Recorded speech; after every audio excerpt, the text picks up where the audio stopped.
Welcome to the Scenario Podcast, your guide to mental health and well-being.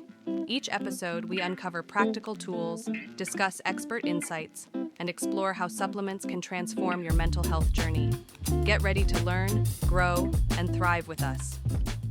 We live in an age, don't we, where your brain just feels constantly overloaded. Nonstop information, chronic stress, maybe not enough sleep. It really needs some solid support. Yep. So thinking about that, what's one tool, maybe an underrated one, that can genuinely boost your mental well-being?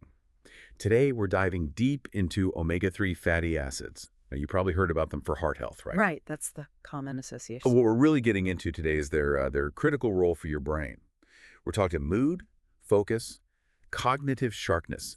Think of them less like just another supplement and more like a missing link, maybe, especially if you're dealing with anxiety or concentration struggles or just want more emotional stamina. Our mission today is to explore exactly how these fats work in your brain, how they impact mood, memory, that overall mental resilience. We'll look at the science and, crucially, give you some practical ways to think about them. Yeah, it's really fascinating. We've known about the heart benefits for ages, but this shift towards understanding their profound impact on our mental state, on brain structure itself, that's the really exciting part we're going to unpack. Okay, let's start there then. Omega-3s. We hear the term a lot. Can you just briefly lay the groundwork? What exactly are they and why are they so fundamental? Sure. So omega-3s are a type of fat, specifically polyunsaturated fatty acids. And the absolute key thing to grasp is that they are essential, meaning our bodies literally cannot make them from scratch. We absolutely have to get them from outside sources, food or supplements. Got it. Essential. Our diet is the only route in, basically. Yeah. And are all omega-3s the same, or are there different types we should know about? Good question. There are three main ones to focus on. First, there's EPA, that's eicosapentaenoic acid. You find it mainly in fatty fish, think salmon, mackerel. Yep. And EPA is really well known for its anti-inflammatory effects. That applies across the body, including the brain. Right. Inflammation is a big topic in brain health now. Exactly. Then you have DHA, docosahexaenoic acid, also big in seafood. DHA is, well, it's actually a major structural part of your brain cells. It's vital for brain development, brain function.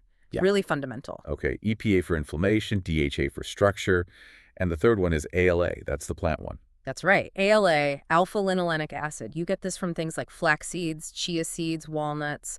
Now, the body can convert ALA into EPA and DHA. Ah, okay. But, and this is important, that conversion process is often pretty inefficient. The rate is quite low for most people. So relying only on flax might not give you enough of the active forms, EPA and DHA. Precisely. Especially if you're looking for those more direct brain and mood benefits, it's something to be aware of. And zooming out a bit, these aren't just good fats. Omega-3s, particularly DHA, are literally woven into the fabric of your brain cell membranes. They help keep those membranes fluid, flexible. Which helps cells talk to each other. Exactly. It's crucial for that fast, efficient communication between neurons. If you don't have enough, things can get, well, sluggish. Signal transmission isn't optimal. Okay, that structural point is really key. Let's connect that to mood. So many people feel like their emotions are, a roller coaster sometimes. Yeah. How do omega-3s help stabilize things? Is it just about feeling a bit better, or is it deeper? It goes quite deep, actually. Omega-3s aren't just vaguely influencing mood. They're involved in balancing the brain's chemical messengers. We're talking about key players like serotonin and dopamine, the things that really regulate how we feel. Okay. And the research here is pretty compelling. Studies consistently show a link. Lower levels of omega-3s often correlate with a higher likelihood of having symptoms of depression or anxiety. A correlation, okay. But does the evidence go further, like actual trials showing they can help? Yes, absolutely. We're seeing clinical studies, particularly with EPA-rich omega-3 supplements, showing they can be genuinely effective. For mild to moderate depression, some studies suggest they can be almost as helpful as some standard antidepressants. Wow, really? Yes. And the how is multifaceted. We talked about inflammation. Omega-3s help reduce that chronic brain inflammation linked to mood disorders. They also seem to improve how neurotransmitters function, making sure those mood signals get through properly. Right. And they can even help regulate stress hormones like cortisol, keeping that system more balanced. Oh, so reducing inflammation, helping the brain chemicals work better, and managing stress hormones. That's quite a combination. It really is. And the practical tip there was, if mood is the main goal, look for supplements maybe higher in EPA. Generally, yes. A higher EPA to DHA ratio is often recommended when the primary focus is mood support. But again, individual needs can vary. Right. Okay, let's shift gears slightly to memory. You mentioned DHA is a big structural part of the brain. I've heard this amazing fact that the brain is, like, mostly fat. Is that right? It's pretty staggering, isn't it? Yeah. The dry weight of the brain is nearly 60% fat, and DHA makes up a huge chunk of that fat. Wow. So its role isn't just helpful, it's foundational. It's needed to maintain the actual structure and the function of your brain cells, especially in areas really important for memory and learning, like the hippocampus. And studies back this up. Better memory with more DHA. They do, consistently. Higher DHA intake is linked to better memory performance, better cognitive function overall. There's also evidence suggesting it helps slow down brain aging and might reduce the risk of conditions like Alzheimer's and dementia later in life. That's huge. And is this just for older adults, or can younger people benefit too? Say, students or people in demanding jobs? Absolutely. It's not just about preventing decline. Young adults, even teenagers, can see benefits. Better mental clarity, sharper recall. Think about exam periods or intense work projects. Having optimal DHA levels can really make a difference in cognitive performance under pressure. That makes sense. So for just general brain health, keeping things ticking over, what sort of intake should people aim for? A good general guideline is aiming for at least 250 to 500 milligrams of combined EPA and DHA per day. That's a solid baseline for most adults. Okay. But if you're older or have specific cognitive concerns or maybe a family history of dementia, it's definitely worth talking to a healthcare provider. They might suggest higher doses based on your individual situation. Right. Always best to check for specific needs. Okay, so we've covered mood, we covered memory. What about resilience? That ability to kind of bounce back from stress. How do omega-3s fit in there? Yeah, mental resilience, it's basically your brain's ability to adapt, to recover, to stay steady when things get tough, your bounce back capacity.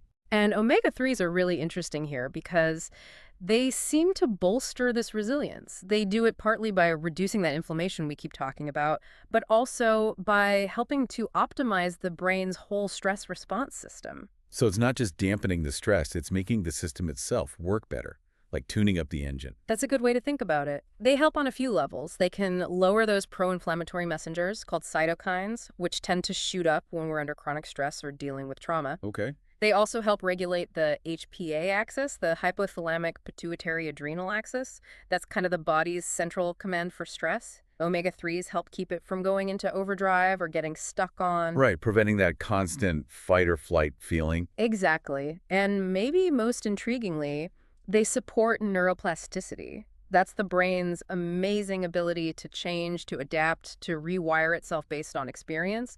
Omega-3s help keep the brain flexible and adaptable. So if you're feeling burnt out or just constantly frazzled by daily life, omega-3s could actually be helping your brain rebuild and adapt more effectively. That's the idea. They provide some of the raw materials and the right environment for your brain to recover faster and maintain better emotional balance over time.